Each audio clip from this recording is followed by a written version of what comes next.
Presidente, con las buenas tardes a usted, al ministro y a todos nuestros compañeros. Queremos arrancar este debate haciendo pues un reclamo, pues porque esta proposición que data del 22 de abril, hace algo más de 4 meses, hasta el día de anoche, pues vimos las respuestas en la página. Entonces, pues nos parece que fue un tanto extemporáneo. En el 2013 surge el paro nacional agrario, pues que deriva en el pacto agrario. El fin de ese paro, el gobierno se comprometió, entre otras cosas, a ayudar a los campesinos en créditos, en protección al ingreso cafetero, en subsidio a fertilizantes y a agroinsumos. Hablaba de la preservación de la institucionalidad del sector agropecuario, hablaba de avanzar en las licencias ambientales y, entre otras cosas, hablaba de inversión social, población rural, urbana, y también tocaba tópicos como educación, salud, vivienda, servicios públicos y vías secundarias y terciarias.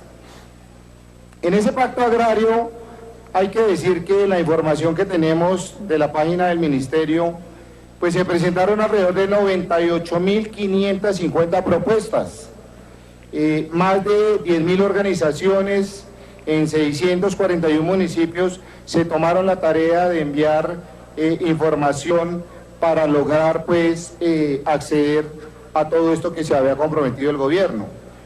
De esos hay que decir que 3.762 únicamente fueron estudiadas por el Consejo Nacional de Desarrollo Rural y que tristemente solo 416 fueron aceptadas.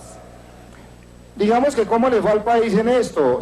Antioquia 43 de los proyectos, Boyacá 37, el Valle 36.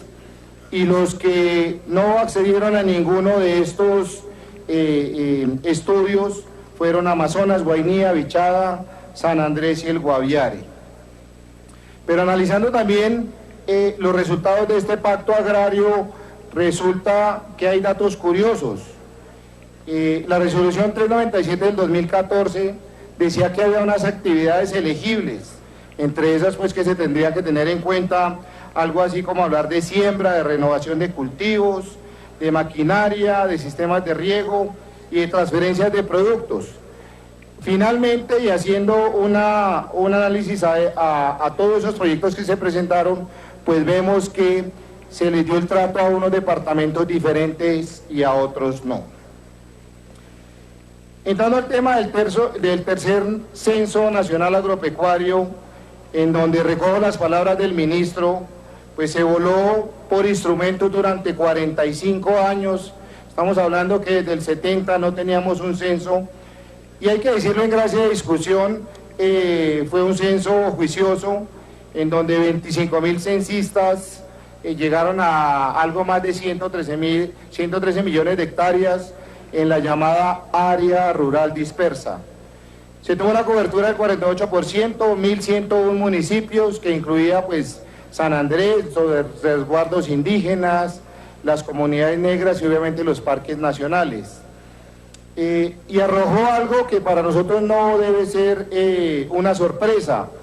Se habla de que no hay infraestructura en vías, que no hay maquinaria, recojo otra frase del ministro, no hemos pasado del machete a la guadaña, no hay asistencia técnica, en el acceso a la tierra, pues estábamos hablando, y lo dijo el doctor Penagos, el 50% de los territorios nuestros no tienen titulación, y algo preocupante, los pequeños productores tienen el 5% del territorio, pero también representan el 76% de la población rural.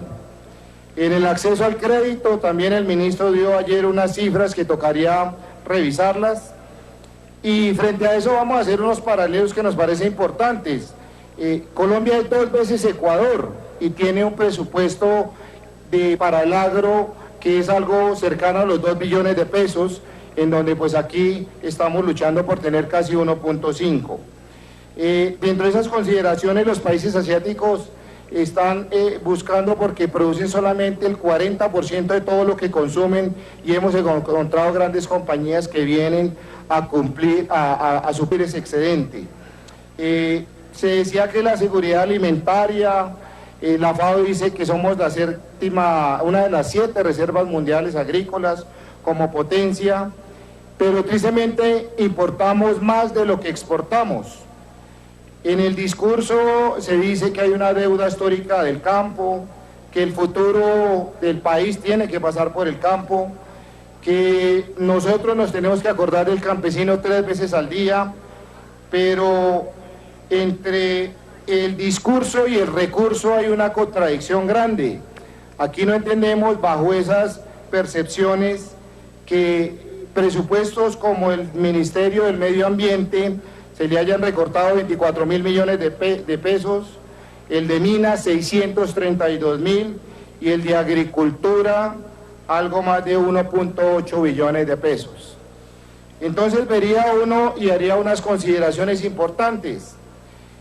Se había dicho que el 4 por 1000 era para financiar el agro. ¿Qué pasó con eso, ministro?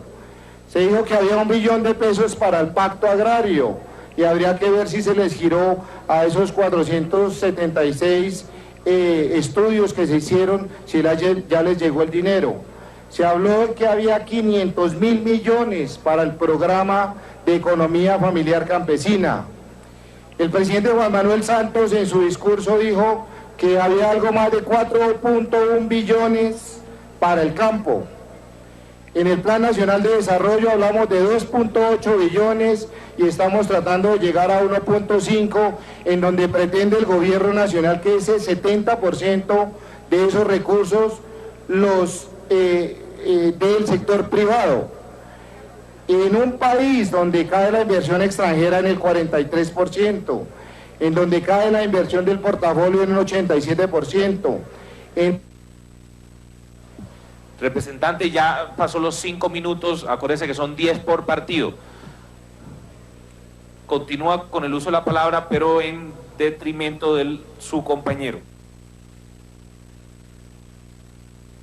Un minuto, presidente. Y entonces la carga impositiva de este país hace algo más que imposible que el sector privado pueda generar estos recursos. Entonces, aquí hay que ver que hay una clara contradicción entre el discurso y el recurso. Queremos ser muy enfáticos y que el ministro sea muy categórico y muy firme en sus respuestas para que le conteste no a esta plenaria, sino al país de aquellas iniciativas que tiene el ministerio frente al campo que, como vemos, son bien preocupantes. Entonces le dejo la palabra a mi compañero Rubén Darío. Adelante, representante.